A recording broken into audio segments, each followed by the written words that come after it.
തിരുവചനം തിരുവചനം. പിതാവിൻ്റെയും പുത്രൻ്റെയും പരിശുദ്ധാത്മാവിൻ്റെയും നാമത്തിൽ ആമേൻ. പ്രിയപ്പെട്ട സഹോദരങ്ങളെ, ഒത്തിരി സന്തോഷത്തോടെ നമുക്ക് വിശുദ്ധ വചനം കേൾക്കാനായിട്ട് ഒരുങ്ങാം. പരിശുദ്ധാത്മാവിനോട് ദാഹത്തോടെ നമുക്ക് പ്രാർത്ഥിക്കാം. ദൈവത്തിൻ്റെ ആത്മാവാണ് ഈ വചനം തിരുവചനം എന്ന ശുശ്രൂഷ ഇവിടെ നടക്കുമ്പോൾ നമ്മളെല്ലാവരും ബലപ്പെടുത്തുന്നത്. പരിശുദ്ധാത്മാവ് നിറയുമ്പോഴാണ് ഈ വചനം തിരുവചനം എന്ന ശുശ്രൂഷയിലൂടെ നമുക്ക് ഒരുപാട് അഭിഷേകം കിട്ടുന്നത്. അപ്പോസ്തല പ്രവർത്തനം 1:8 പറയുന്നുണ്ടല്ലോ, പരിശുദ്ധാത്മാവ് ഇറങ്ങി വരുമ്പോൾ നാം എല്ലാവരും ശക്തി പ്രാപിക്കും.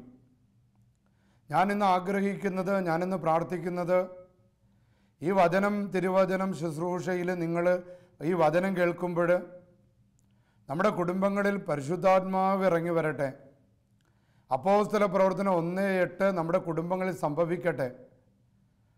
വചനം തിരുവചനത്തിലൂടെ വലിയൊരു അഭിഷേകത്തിലേക്ക് നമ്മുടെ കുടുംബങ്ങൾ കടന്നു വരട്ടെ എന്ന് നമുക്ക് എല്ലാവർക്കും പ്രാർത്ഥിക്കാം. കർത്താവെ, ഞങ്ങളെ ശക്തിപ്പെടുത്തണമേ. കർത്താവെ, ഞങ്ങളെ ബലപ്പെടുത്തണമേ. ഞങ്ങളുടെ ചെവികളെ തുറക്കണമേ. ഞങ്ങളുടെ ഹൃദയത്തെ തുറക്കണമേ.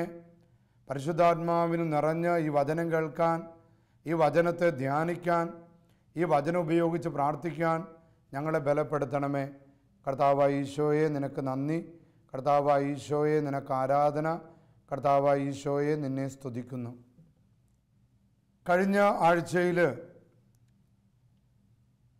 എനിക്ക് ഒരു വലിയ ഭാഗ്യം ലഭിച്ചു. വേറെ ഒന്നുമല്ല,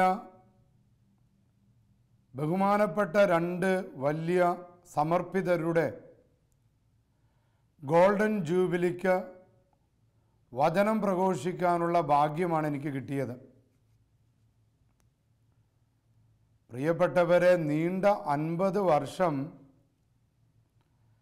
കർത്താവിനായി സമർപ്പിക്കപ്പെട്ട 2 ദാസികൾ, അവരുടെ ഓരോരുത്തരുടെയും ജീവിതത്തെക്കുറിച്ച് ഞാൻ ചോദിച്ചു മനസ്സിലാക്കിയപ്പോൾ, ഇത്രമാത്രം ദൈവത്തെ സ്നേഹിച്ച, ഇത്രമാത്രം സഭയെ സ്നേഹിച്ച, ഇത്രമാത്രം ദൈവജനത്തെ സ്നേഹിച്ച, വിശുദ്ധിയും നിഷ്കളങ്കതയുമുള്ള 2 സിസ്റ്റർമാർ. അപ്പോൾ അവിടുത്തെ മദർ എന്നോട് പറഞ്ഞു, അച്ഛന് ഇഷ്ടമുള്ള സുവിശേഷ ഭാഗം എടുക്കാം. ഞാൻ കർത്താവിനോട് പ്രാർത്ഥിച്ചു, കർത്താവേ, അങ്ങയ്ക്ക് ഇഷ്ടം തോന്നുന്ന ഒരു വചനം എനിക്ക് നൽകണമേ. ഞാൻ ബൈബിള് തുറന്നപ്പോൾ എനിക്ക് കിട്ടിയ വചനം ലൂക്കായുടെ സുവിശേഷം 2-ാം അധ്യായം 22 മുതൽ 32 വരെയുള്ള വാക്യങ്ങളാണ്. അവിടെ ഒരു വലിയ സംഭവം നടക്കുകയാണ്.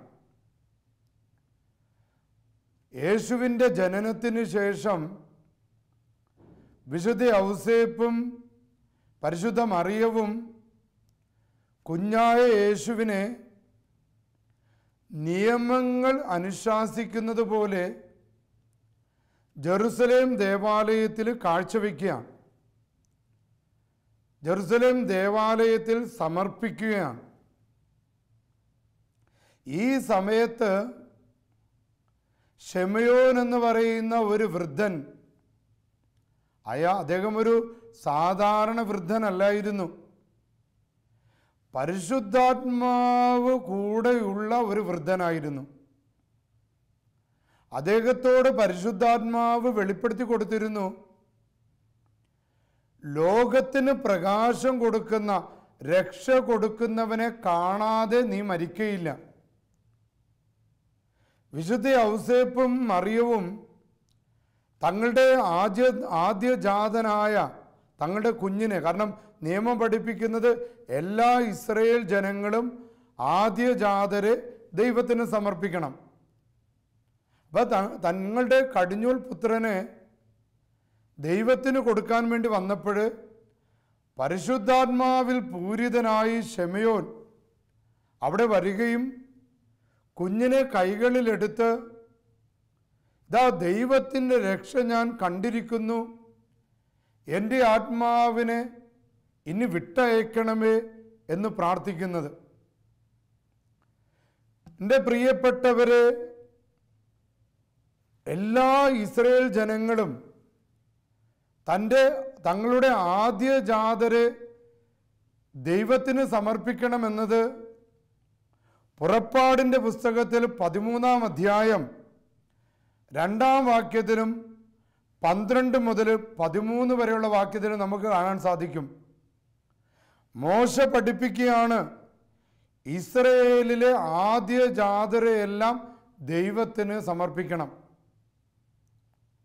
അപ്പോൾ ആരെങ്കിലും ചോദിക്കുകയാണ്, ആ വചനം തുടർന്ന് പറയുകയാണ്, ആരെങ്കിലും ചോദിക്കുകയാണ്, എന്തിനാണ് ആദ്യജാതര് ദൈവത്തിന് സമർപ്പിക്കുന്നത്? എന്താണ് ഇതിൻ്റെ ദൈവശാസ്ത്രം? ആ പുറപ്പാടിൻ്റെ പുസ്തകം 13-ാം അധ്യായം 14 മുതൽ 15 വരെ അതിന് ഉത്തരം നൽകുകയാണ്. ആരെങ്കിലും ചോദിക്കുകയാണെങ്കിൽ ഇങ്ങനെ പറയണം, അടിമത്തത്തിൻ്റെ നാടായ ഈജിപ്തിൽ നിന്ന് കർത്താവ് തൻ്റെ ശക്തമായ കരത്താൽ നമ്മളെ രക്ഷിച്ചിരിക്കുന്നു. അപ്പോൾ ഇസ്രായേൽ ജനം തങ്ങളുടെ ആദ്യജാതനെ ദൈവത്തിന് സമർപ്പിക്കുന്നതിന് കാരണം ഒരു ഓർമ്മ പുതുക്കലാണ്. ഈ ഓർമ്മ പുതുക്കാൻ കാരണം ഈജിപ്തിൻ്റെ ഉടയവനായിരുന്ന ഫറവോൻ ഇസ്രായേൽ മക്കളെ വിട്ടയക്കാൻ മടിച്ചപ്പോൾ 10 ബാധകളെ ഈജിപ്തിൻ്റെ മേൽ ദൈവം അയക്കുകയാണ്. അതിൽ 10ാമത്തെ ബാധ ഏറ്റവും കഠിനമായിരുന്നു. മരണത്തിൻ്റെ ദൂതൻ ഈജിപ്തിലൂടെ കടന്നു പോകുകയും ഈജിപ്തുകാരുടെ കുടുംബങ്ങളിൽ നിന്ന് ആദ്യജാതന്മാരെ അവരുടെ ജീവൻ എടുക്കുകയും ചെയ്തു. എന്നാൽ ഈ 10ാമത്തെ ബാധ ഇസ്രായേൽ കുടുംബങ്ങളിലേക്ക് വന്നില്ല. അപ്പം അതിൻ്റെ ഓർമ്മ പുതുക്കാൻ വേണ്ടി ഈജിപ്തിൻ്റെ അടിമത്തത്തിൽ നിന്ന് തങ്ങൾ രക്ഷപ്പെട്ടതിൻ്റെ ആ ഒരു ഓർമ്മ പുതുക്കാൻ മോശ തന്നെ ആവശ്യപ്പെട്ടിരിക്കുകയാണ്, ഇസ്രായേൽ മക്കൾ എല്ലാവരും തന്നെ തങ്ങളുടെ ആദ്യജാതനെ ദൈവത്തിന് സമർപ്പിക്കണം. അപ്പോൾ ഈ ആചാരത്തിൻ്റെ, ഈ അനുഷ്ഠാനത്തിൻ്റെ ഭാഗമായിട്ട് ഔസേപ്പിതാവും മറിയവും തങ്ങളുടെ പുത്രനെ ദൈവത്തിനായിട്ട് സമർപ്പിക്കുകയാണ്. പ്രിയപ്പെട്ട സഹോദരന്മാരെ, ദൈവപുത്രനായ യേശുക്രിസ്തുവിൻ്റെ സമർപ്പണത്തോടെ ആ പഴയ നിയമ ദൈവശാസ്ത്രത്തിന് വലിയൊരു മാറ്റം വരികയാണ്. കർത്താവിൻ്റെ ആ സമർപ്പണത്തിലൂടെ വലിയ അടിമത്തങ്ങൾ തന്നെ വിട്ടുപോവുകയാണ്. പാപത്തിൻ്റെ അടിമത്തം, സാത്താൻ്റെ അടിമത്തം, മരണത്തിൻ്റെ അടിമത്തം, ഈ അടിമത്തങ്ങൾ തന്നെ ക്രിസ്തുവിൻ്റെ ഈ സമർപ്പണത്തിലൂടെ മാനവകുലത്തിൽ നിന്ന് വിട്ടുപോവുകയാണ്. നമുക്കിനി അടിമത്തത്തെക്കുറിച്ച് അല്പനേരം ചിന്തിക്കാം. ഈ ലോകത്ത് 2 തരം അടിമത്തങ്ങളുണ്ട്. ഒന്ന് ഒരു നെഗറ്റീവ് സെൻസിലുള്ള അടിമത്തമാണ്. അതായത് രാഷ്ട്രീയമായ അടിമത്തം. അത് നെഗറ്റീവ് സെൻസാണ്. നമുക്കറിയാം, ബ്രിട്ടീഷുകാർ ഇന്ത്യക്കാരെ അടിമകളാക്കി വെച്ചിരുന്നു. യൂറോപ്യൻ രാജ്യങ്ങൾ മറ്റു പല ആഫ്രിക്കൻ രാജ്യങ്ങളെയും ഏഷ്യയിലെ രാജ്യങ്ങളെയും അടിമകളാക്കി വെച്ചിരുന്നു. ഈ അടിമത്തം യഥാർത്ഥത്തിൽ ബൈബിളിൻ്റെ ആരംഭം മുതൽ നമുക്ക് കാണാൻ സാധിക്കും. ഉൽപ്പത്തി പുസ്തകത്തിൽ 37-ാം അധ്യായം 28-ാം വാക്യം, യാക്കോബിൻ്റെ മകനായ ജോസഫിനെ അവൻ്റെ സഹോദരന്മാർ ഇസ്മേലിയർക്ക് വിൽക്കുന്നുണ്ട്. അപ്പോൾ അവിടെ മുതൽ തന്നെ അടിമത്തം ശരിക്കും ആരംഭിക്കുക. ഇസ്രായേൽ ജനം പിന്നീട് ഈജിപ്തിൻ്റെ അടിമയായി തീർന്നു. അപ്പം നെഗറ്റീവ് സെൻസിലുള്ള അടിമത്തം എന്ന് പറയുന്നത്, നമുക്കതിനൊരു നിർവചനം കൊടുക്കാം. മറ്റൊരാളുടെ അധീനതയിൽ നിർബന്ധിതമായി ദാസ്യവേല ചെയ്യലാണ്. അതായത് മറ്റൊരാളുടെ കീഴിൽ താൻ ആഗ്രഹിക്കുന്നതല്ല, താൻ ഇഷ്ടപ്പെടുന്നതല്ല. അപ്പോൾ അവിടെ അടിമത്തം വരികയാണ്. ഇത് പാപത്തിൻ്റെ അടിമത്തം നമുക്ക് കാണാൻ സാധിക്കും. ഒരാൾ പാപത്തിൻ്റെ അടിമയാകാൻ ആഗ്രഹിക്കുന്നില്ല, മരണത്തിൻ്റെ അടിമയാകാൻ ആഗ്രഹിക്കുന്നില്ല, സാത്താൻ്റെ അടിമയാകാൻ ആഗ്രഹിക്കുന്നില്ല. അപ്പോൾ അവിടെ വരുന്ന അടിമത്തം എന്ന് പറയുന്നത് നെഗറ്റീവ് സെൻസിലുള്ള അടിമത്തമാണ്. എന്നാൽ വേറൊരു തരം അടിമത്തമുണ്ട്, അത് പോസിറ്റീവ് സെൻസിലാണ്. അതായത് സ്വയം അടിമയാകുന്നവർ. ഈ ഗോൾഡൻ ജൂബിലി ആഘോഷിച്ച 2 സിസ്റ്റർമാരുടെ കാര്യം ഞാൻ പറഞ്ഞു. അവര് സ്വയം ദൈവരാജ്യത്തിന് വേണ്ടി അല്ലെങ്കിൽ താങ്കൾ വിശ്വസിച്ച കാര്യത്തിന് വേണ്ടി സ്വയം അടിമയായി സ്വയം സമർപ്പിച്ചവരാണ്. അതിൻ്റെ നീണ്ട 50 വർഷങ്ങൾ അവരുടെ ആഗ്രഹങ്ങളും അഭിലാഷങ്ങളും എല്ലാം ബോധപൂർവം അവർ വേണ്ട എന്ന് വെച്ച് സ്വർഗത്തിന് വേണ്ടി, സ്വർഗരാജ്യത്തിന് വേണ്ടി, ദൈവമക്കൾക്ക് വേണ്ടി, സഭയ്ക്ക് വേണ്ടി തങ്ങളെ തന്നെ സമർപ്പിച്ചതിൻ്റെ 50 വർഷങ്ങൾ. അപ്പോൾ ആ ഒരു തരം അടിമത്തം എന്ന് പറയുന്നത് പോസിറ്റീവ് സെൻസിലുള്ള അടിമത്തമാണ്. ഉദാഹരണത്തിന് കുഞ്ഞുനാളുകളിൽ നമ്മളൊക്കെ വിശുദ്ധന്മാരുടെ അടിമവയ്ക്കൽ എന്ന് പറയുന്ന ഒരു പാരമ്പര്യം നമുക്കുണ്ട്. ഉദാഹരണത്തിന് അർത്തുങ്കൽ പള്ളിയിൽ വിശുദ്ധ സെബസ്ത്യാനോസിൻ്റെ അടിമയിരിക്കുക അവിടുത്തെ വലിയൊരു ആചാരമാണ്. ഈ അടിമ വയ്ക്കുന്ന സമയത്ത് കത്തോലിക്ക സഭയുടെ പ്രാർത്ഥനാ പുസ്തകത്തിൽ വൈദികൻ ചൊല്ലുന്നൊരു പ്രാർത്ഥനയുണ്ട്. ജീവിതകാലം മുഴുവൻ അങ്ങയുടെ ദാസനായിരിക്കാൻ ആഗ്രഹിച്ചുകൊണ്ട് തന്നെ സമർപ്പിക്കുന്ന ഈ മകനെ അല്ലെങ്കിൽ ഈ മകളെ അങ്ങയുടെ മാതൃക അനുസരിച്ച് പരിശുദ്ധമായി ജീവിക്കാൻ സഹായിക്കണമേ. അപ്പോൾ ഒരാൾ സ്വയം അടിമയാകുകയാണ്. ഞാനിപ്പോൾ സ്വയം വിശുദ്ധ ഔസേപ്പിതാവിൻ്റെ പള്ളിയിലെ അടിമയെ വയ്ക്കുക, അങ്ങനെ ഒരു ആചാരം നമ്മുടെ ക്രിസ്ത്യാനികളുടെ ഇടയിലുണ്ട്. അന്തോനീസ് പുണ്യാളൻ അടിമ വയ്ക്കുക, സെബസ്ത്യാനോസ് പുണ്യാളൻ അടിമ വയ്ക്കുക, മാഹിയിലെ അമ്മ തെരേസയ്ക്ക് അടിമ വയ്ക്കുക. ഈ അടിമ വയ്ക്കുമ്പോൾ വൈദികൻ ചെയ്യുന്ന പ്രാർത്ഥന ഇതാണ്: ജീവിതകാലം മുഴുവൻ അങ്ങയുടെ ദാസനായിരിക്കണം. അതായത് വിശുദ്ധ അന്തോനീസിൻ്റെ, വിശുദ്ധ സെബസ്ത്യാനോസിൻ്റെ, വിശുദ്ധ അമ്മ തെരേസ്യയുടെ അവരുടെ നല്ല ജീവിത മാതൃകകൾ പിന്തുടർന്ന് ജീവിക്കാൻ സ്വയം ആഗ്രഹിക്കുന്ന, സ്വന്തം തീരുമാനമെടുത്ത് വന്നിരിക്കുന്ന ഇവരെ അങ്ങനെ ജീവിക്കാൻ സഹായിക്കണമേ എന്നുള്ള പ്രാർത്ഥനയാണ് അടിമ വയ്ക്കുമ്പോൾ വൈദികൻ ചൊല്ലുന്നത്. അപ്പോൾ സ്വയം അടിമയായി തീരുന്ന ഒരു ദൈവശാസ്ത്രത്തെക്കുറിച്ചാണ് നാം ഇന്ന് ചിന്തിച്ചുകൊണ്ടിരിക്കുന്നത്. യേശുവിൻ്റെ സമർപ്പണം ദൈവദാസനാകുന്നതോടെ, അതായത് ഒരാൾ സ്വയം സമർപ്പിക്കുന്നതോടെ അയാൾ ദൈവത്തിൻ്റെ ദാസനാകാൻ, ദൈവത്തിൻ്റെ അടിമയാകാൻ ആഗ്രഹിക്കുക. പിന്നീട് അവൻ്റെ ജീവിതത്തിൽ സ്വന്തം ഇഷ്ടത്തിന് യാതൊരു സ്ഥാനവുമില്ല. പിന്നെ അവൻ്റെ അവൻ്റെ ലക്ഷ്യമെന്ന് പറയുന്നത് ദൈവത്തിൻ്റെ തിരുഹിതം അവൻ്റെ ജീവിതത്തിൽ നിറവേറ്റലാണ്. പിന്നെ ദൈവത്തിൻ്റെ ഇഷ്ടങ്ങളും ദൈവത്തിൻ്റെ പ്രമാണങ്ങളുമാണ് അവൻ്റെ ജീവിതത്തിൽ പ്രാവർത്തികമാക്കേണ്ടത്. ഞാൻ നേരത്തെ സൂചിപ്പിച്ച ആ 2 സിസ്റ്റർമാർ 50 വർഷങ്ങൾക്ക് മുൻപ് തങ്ങളെ തന്നെ ദൈവത്തിന് അവർ കൊടുക്കുകയാണ്. തങ്ങളെ തന്നെ ദൈവത്തിൻ്റെ ദാസിമാരായിട്ട് അവർ മാറ്റുകയാണ്. അവരുടെ സ്വതന്ത്രമായ തീരുമാനം, അവർ ബോധ്യത്തോടെ എടുക്കുന്ന തീരുമാനമാണ്: ഞങ്ങൾ ദൈവത്തിൻ്റെ ദാസികളായിക്കൊള്ളാം. അപ്പോൾ പിന്നീട് അവരുടെ ജീവിതത്തിൽ അവരുടെ ഇഷ്ടങ്ങൾക്ക് യാതൊരുവിധ പ്രാധാന്യവുമില്ല. ദൈവം എന്നിൽ നിന്ന് എന്ത് ആഗ്രഹിക്കുന്നു? ഒരു കാലത്ത് ഇങ്ങനെയുള്ള തീരുമാനങ്ങൾ വൈദികരുടെയും സിസ്റ്റർമാരുടെയും ഒക്കെ ജീവിതത്തിലാണ് കണ്ടിരുന്നതെങ്കിൽ ഇന്ന് നമുക്കറിയാം, പ്രത്യേകിച്ച് ആധുനിക ലോകത്ത് കരിസ്മാറ്റിക് റിന്യൂവൽ പോലുള്ള പ്രസ്ഥാനങ്ങൾ ശക്തി പ്രാപിച്ചപ്പോൾ ഇന്ന് അൽമായർ പോലും തങ്ങൾ ഓരോരുത്തരുടെ ജീവിതാന്തസ്സിൽ നിലനിന്നുകൊണ്ട് തന്നെ, അതായത് ഇപ്പോൾ ഒരു അപ്പനാകാനുള്ള ജീവിതാന്തസ്, ഒരമ്മയാകാനുള്ള ജീവിതാന്തസ്, ഒരു അധ്യാപകൻ, അല്ലെങ്കിൽ ഒരു ഡോക്ടർ, ഒരു എഞ്ചിനീയർ, ഒരു കൽപ്പണിക്കാരൻ, ഒരു മരപ്പണിക്കാരൻ, ഒരു മീൻ പിടിക്കുന്ന ആള്, അപ്പോൾ അവരവരുടെ ജീവിതാന്തസ്സിൽ നിലനിന്നുകൊണ്ട് തന്നെ ദൈവത്തിന് സമർപ്പിക്കുന്ന ഒരു കാലഘട്ടത്തിലാണ് നാം ഇന്ന് ജീവിക്കുന്നത്.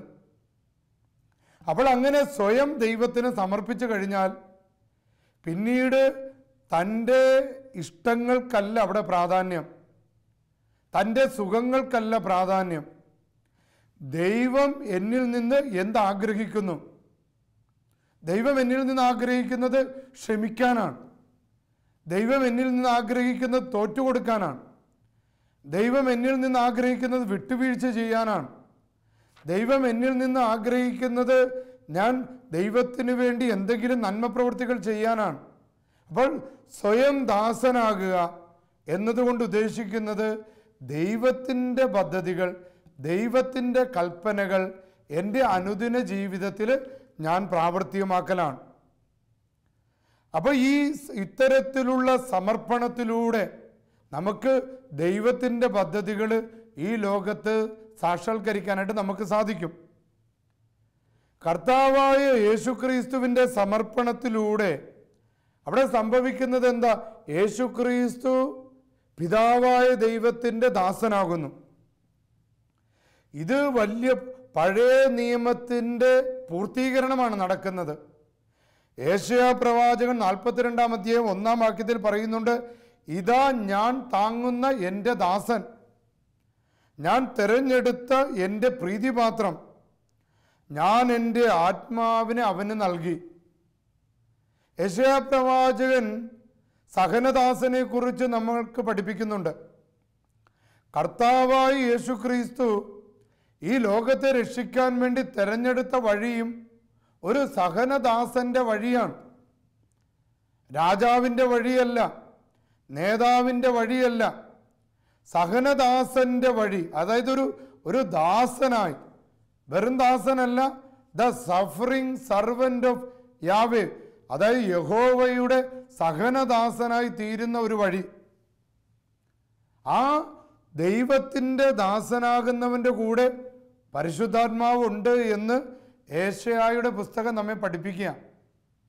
അപ്പോൾ നമ്മുടെ സ്വയം സമർപ്പണത്തിന് പരിശുദ്ധാത്മാവിൻ്റെ ഒരു സാന്നിധ്യം കൂടി ഉള്ളപ്പോഴാണ് അതുകൊണ്ട് ഫലം പുറപ്പെടുവിക്കാൻ സാധിക്കുക. ഇപ്പോൾ 50 വർഷങ്ങൾ സന്യാസ ജീവിതം നയിച്ചവർ 100, 60, 30 മേനി ഫലം പുറപ്പെടുവിച്ചു. അവരുടെ ജീവിതത്തിൽ ഫലം പുറപ്പെടുവിക്കാൻ കാരണം അവരുടെ ആ സമർപ്പണത്തിൽ ദൈവത്തിൻ്റെ ആത്മാവുണ്ടായി. ദൈവത്തിൻ്റെ ആത്മാവിനാൽ അവർ നയിക്കപ്പെട്ടു. ദൈവത്തിൻ്റെ ആത്മാവിനാൽ നയിക്കപ്പെട്ടതുകൊണ്ട് അവർ സ്വയം ദാസികളായി തീർന്നപ്പോൾ ആ ദാസ്യാത്വം ദൈവം മഹത്വപ്പെടുത്തി. കർത്താവായ യേശുക്രിസ്തു പിതാവായ ദൈവത്തിൻ്റെ മുൻപിൽ ദാസനായി തീർന്നപ്പോൾ ആ ദാസനെ ദൈവം മഹത്വപ്പെടുത്തിയതാണ് 3-ാം ദിവസം മരണത്തെ തോൽപ്പിച്ചുകൊണ്ട് അവൻ ഉയർത്തെഴുന്നേറ്റത്. പ്രിയപ്പെട്ടവരെ, എല്ലാം ഉണ്ടായിട്ടും മനുഷ്യനെ പോലെ ജീവിച്ച ക്രിസ്തു, ഫിലിപ്പിയക്കാർക്ക് എഴുതിയ ലേഖനം 2-ാം അധ്യായം 7-ാം വാക്യത്തിൽ നാം വായിക്കുന്നു, അവിടുന്ന് തന്നെ ശൂന്യനാക്കിക്കൊണ്ട് ദാസന്റെ രൂപം സ്വീകരിച്ച് മനുഷ്യരുടെ ആകൃതിയിൽ കാണപ്പെട്ടു. ദൈവപുത്രൻ തന്നെ ശൂന്യനാക്കിക്കൊണ്ട് മനുഷ്യരുടെ ആകൃതിയിൽ കാണപ്പെട്ടു. പ്രിയപ്പെട്ട സഹോദരങ്ങളെ, നമ്മുടെ അഹങ്കാരത്തിന്, നമ്മുടെ തലക്കനത്തിന്, ഞാനെന്ന ഭാവത്തിന് നമ്മളെ എന്തുമാത്രം ബ്ലോക്ക് ചെയ്യാം, നമ്മുടെ വളർച്ചയെ എത്രമാത്രം തടസ്സപ്പെടുത്താം. ദൈവത്തിൻ്റെ കൃപകൾ നമ്മളിലേക്ക് ഒഴുകി വരണമെങ്കിൽ നമ്മുടെ അഹങ്കാരവും ഞാനെന്ന ഭാവങ്ങളും നമ്മുടെ തലക്കനങ്ങളൊക്കെ മാറ്റി നിർത്തണം. നമ്മുടെ ഗുരുവും നാഥനുമായ ഈശോ ശിഷ്യന്മാരുടെ പാദങ്ങൾ കഴുകിക്കൊണ്ട് സ്വയം ദാസനായി തീർന്നിരിക്കുക. ആ ദാസന്റെ അനുയായികൾ വിളിക്കപ്പെട്ടിരിക്കുന്നത് ശുശ്രൂഷിക്കപ്പെടാനല്ല, ശുശ്രൂഷിക്കാൻ വേണ്ടിയാണ്. ഈ ഒരു ദൈവശാസ്ത്രം നമ്മൾ ഉൾക്കൊണ്ട് കഴിഞ്ഞാൽ നമ്മുടെ കുടുംബങ്ങളിൽ പല പ്രശ്നങ്ങളും ഇല്ലാതാകും. നാം ബോധപൂർവം ദൈവത്തിന് വേണ്ടി, നമ്മുടെ കുടുംബത്തിന് വേണ്ടി, നമ്മുടെ കുടുംബാംഗങ്ങൾക്ക് വേണ്ടി ദാസനും ദാസിയുമായി മാറുമ്പോൾ, പ്രത്യേകിച്ച് നമ്മുടെ അമ്മമാരുടെ ജീവിതമൊക്കെ നമ്മുടെ മുൻപിൽ വലിയ മാതൃകയാണ്. നമ്മൾ അവർക്കൊരു നന്ദി വാക്ക് പോലും നാം പറയാറില്ല. പക്ഷേ എന്നിട്ടും മക്കളുടെ നന്മയ്ക്ക് വേണ്ടി അഹോരാത്രം പണിയെടുക്കുന്ന നമ്മുടെ അമ്മമാർ, അവർ സ്വയം കുടുംബത്തിലെ ദാസിമാരായി മാറുകയാണ്. എന്ന് അവൾ ആ കുടുംബത്തിലെ ദാസി അല്ലാതായി മാറുമ്പോൾ ആ കുടുംബത്തിൽ തകർച്ച നേരിടും, ആ കുടുംബം തകർന്നു പോകും. അപ്പം അതുകൊണ്ട് പ്രിയപ്പെട്ടവരെ, ക്രൈസ്തവ ദൈവശാസ്ത്രം നമ്മളെ കൊണ്ടു ചെല്ലുന്നത് കർത്താവായ യേശുക്രിസ്തുവിൻ്റെ ആ സമർപ്പണത്തിലേക്കാണ്. കുഞ്ഞായിരിക്കുമ്പോൾ തന്നെ ആ അപ്പനും അമ്മയും ആ കുഞ്ഞിനെ ദൈവത്തിന് സമർപ്പിക്കുക. നമ്മുടെ മാമോദീസയിലൂടെ, നമ്മുടെ സ്ഥൈര്യലേപനത്തിലൂടെ, നമ്മുടെ അനുദിന ബലികളിലൂടെ, നമ്മുടെ കൂദാശകളിലൂടെ പലപ്പോഴും നാം നമ്മളെ തന്നെ ദൈവത്തിന് സമർപ്പിക്കും.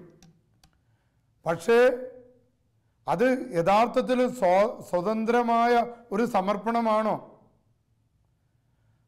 പലപ്പോഴും നമ്മൾ എന്താ ചെയ്യുന്നത്? പലവിധ തിന്മകളുടെ അധീനതയിൽ പെട്ടുപോകും. ചീത്ത കൂട്ടുകെട്ടുകളിൽ ചെന്നുപെടും, മദ്യത്തിൻ്റെ അടിമത്തത്തിലേക്ക് വീഴും, സ്വയംഭോഗത്തിൻ്റെ അടിമത്തത്തിലേക്ക് വീഴും, സ്വവർഗഭോഗത്തിൻ്റെ അടിമത്തത്തിലേക്ക് വീഴും, മ്ലേച്ഛ പാപങ്ങളുടെ അടിമത്തത്തിലേക്ക് വീഴും. ഇതുമൂലം ദൈവരാജ്യം നമുക്ക് ദൂരെ ആയി പോവുകയാണ്. യഥാർത്ഥത്തിൽ നമ്മുടെ ഗുരുവും നാഥനുമായ ദൈവം തന്നെ മനുഷ്യൻ്റെ രൂപം സ്വീകരിച്ച് ദൈവത്തിൻ്റെ ദാസനായി ജീവിച്ചുവെങ്കിൽ നാം എത്രമാത്രം എളിമപ്പെടണം, നാം എത്രമാത്രം തുറവിയുള്ളവരാകണം. എളിമയുള്ളവരുടെ മേൽ, തുറവിയുള്ളവരുടെ മേൽ ശിമിയോന്റെ മേൽ പരിശുദ്ധാത്മാവ് ഉണ്ടായിരുന്നത് പോലെ ദൈവത്തിൻ്റെ ആത്മാവ് അവരുടെ മേൽ വരും. അപ്പോൾ നമുക്ക് ലഭിക്കുന്ന സന്തോഷം, നമുക്ക് ലഭിക്കുന്ന സമാധാനം, നമുക്ക് ലഭിക്കുന്ന ആശ്വാസം, ഇത് നമുക്ക് ലഭിക്കുന്നത് ബോധപൂർവം നാം ദാസന്മാരും ദാസിമാരായി തീരുമ്പോഴാണ്. പ്രിയപ്പെട്ട സഹോദരങ്ങളെ, നമുക്ക് ദൈവത്തിന് ഒത്തിരി നന്ദി പറയാം. ദൈവം നമ്മളെ തിരഞ്ഞെടുത്തതിന്, ഈ ദൈവവചനം നമുക്ക് ലഭിച്ചതിന്, ഈ വചനം തിരുവചനം എന്ന ശുശ്രൂഷയിലൂടെ പരിശുദ്ധാത്മാവിനെ നമുക്ക് നൽകുന്നതിന് നമുക്ക് പ്രാർത്ഥിക്കാം. പ്രിയപ്പെട്ടവരെ, കർത്താവേ, ഞങ്ങൾ പലപ്പോഴും അഹങ്കാരികളാണ്. ദൈവമേ, നീ ചെയ്യുന്ന പല കാര്യങ്ങളും, ഞങ്ങളുടെ ജീവിതത്തിൽ ചെയ്യുന്ന കാര്യങ്ങൾ അനുസ്മരിക്കാതെ ഞങ്ങൾ പെരുമാറിപ്പോകുന്നുണ്ട്. പക്ഷേ ഞങ്ങൾ ഇന്ന് എളിമപ്പെട്ട് പ്രാർത്ഥിക്കുകയാണ്. കർത്താവേ, ഞങ്ങളെ അവിടുന്ന് അനുഗ്രഹിക്കണമേ, ഞങ്ങളുടെ ഈ സമർപ്പണത്തെ അവിടുന്ന് ഏറ്റെടുക്കണമേ. അതിലൂടെ ഞങ്ങളെ ബാധിച്ചിരിക്കുന്ന എല്ലാ ബന്ധനങ്ങളിൽ നിന്നും, ശാപത്തിൻ്റെ, മരണത്തിൻ്റെ, ഇരുട്ടിൻ്റെ ആ അടിമത്തത്തിൽ നിന്ന് ഞങ്ങൾക്ക് നീ അത്ഭുതകരമായ വിടുതൽ ഇന്ന് നൽകണമേ. കർത്താവായ ഈശോ നിങ്ങളെല്ലാവരെയും അനുഗ്രഹിക്കട്ടെ. കർത്താവായ ഈശോ നിങ്ങളെ സ്വതന്ത്രരാക്കട്ടെ. പൈശാചികമായ ബന്ധനങ്ങളിൽ നിന്ന്, മദ്യത്തിൻ്റെ അടിമത്തത്തിൽ നിന്ന്, സാത്താൻ്റെ അടിമത്തത്തിൽ നിന്ന്, പാപത്തിൻ്റെ അടിമത്തത്തിൽ നിന്ന് അത്ഭുതകരമായ വിടുതൽ നമുക്കെല്ലാവർക്കും ലഭിക്കട്ടെ, നമ്മുടെ കുടുംബങ്ങൾക്ക് ലഭിക്കട്ടെ. സർവശക്തനായ ദൈവം പിതാവും പുത്രനും പരിശുദ്ധാത്മാവും നിങ്ങളെ ആശീർവദിക്കട്ടെ. ആമേൻ.